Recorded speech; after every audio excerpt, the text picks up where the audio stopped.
అబ్బబ్బా ఏమనలో గాని పనులు చేయలే చచ్చిపోతున్నాను. కొంచెం రిలాక్స్ అవుదాం. మనకు మొబైల్ చూస్తే ఎక్కలేని హుషారు వచ్చేస్తుంది. మదర్స్ డేనా? ప్రసన్నాలు బాబు పెట్టాడు, సుధాలు బాబు పెట్టాడు, మా పెద్దోడు కూడా పెట్టే ఉంటాడులే. మా పెద్దగారు పెట్టలేదేంటి? జిమ్కి వెళ్ళే కంగారులో పెట్టడం మర్చిపోయాడు స్టేటస్ లో. రాగానే చెప్తాడు నా మీద ప్రేమ ఎక్కువ. చెప్పేస్తాడు. మా చిరాకు ఉంది, స్నానం చేసి వస్తానుండు. నాన్న నాకేమని చెప్పాలి? నీకా? 1 కేజీ చికెన్ చెప్పు. దుర్మార్గుడా. అమ్మా తినడానికి ఏముంది? చెట్టుకి కాసిన మామిడిపళ్ళు ఉన్నాయిరా, ఒకటి కోయి. నాకేమని చెప్పాలరా? మామిడి పండు చాలా తీయగా ఉందమ్మా.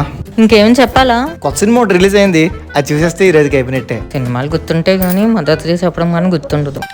వెళ్ళి వస్తున్నా. ఎప్పుడు తెలుసుకుంటాడో ఏటో నా కర్మ. అమ్మా ఎవరు మనోచ్చో? పనులు ఏమన్నా నీకు? బ్యాలెన్స్ ముక్క తినేస్తే ఖాళీయే. ఆ బ్యాలెన్స్ మొక్క కంప్లీట్ చేసి ఇగో ఈ సీఎంఆర్ చీర కట్టుకుని వచ్చి కట్టుకొచ్చేతను. చీర ఎలా ఉంది? సూపర్ గా ఉంది. ఫుల్ హ్యాపీ కదా? హ్యాపీ నాన్న. ఇందాక నుంచి మదర్స్ డే చెప్పలేదు, నువ్వు మనసులో గిలగలు కొట్టేసుకుంటున్నావే.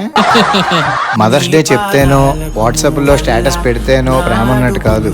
తల్లికి మించిన దైవం ఉండదు, కొడుకు మించిన ప్రేమ ఉండదు. సబ్స్క్రైబర్లు అందరికి హ్యాపీ మదర్స్ డే. నువ్వేం చెప్పాలనుకుంటే చెప్పు. సబ్స్క్రైబర్లు గోవిత్ గణేష్ కి సబ్స్క్రైబ్ చేయడం మర్చిపోకండి.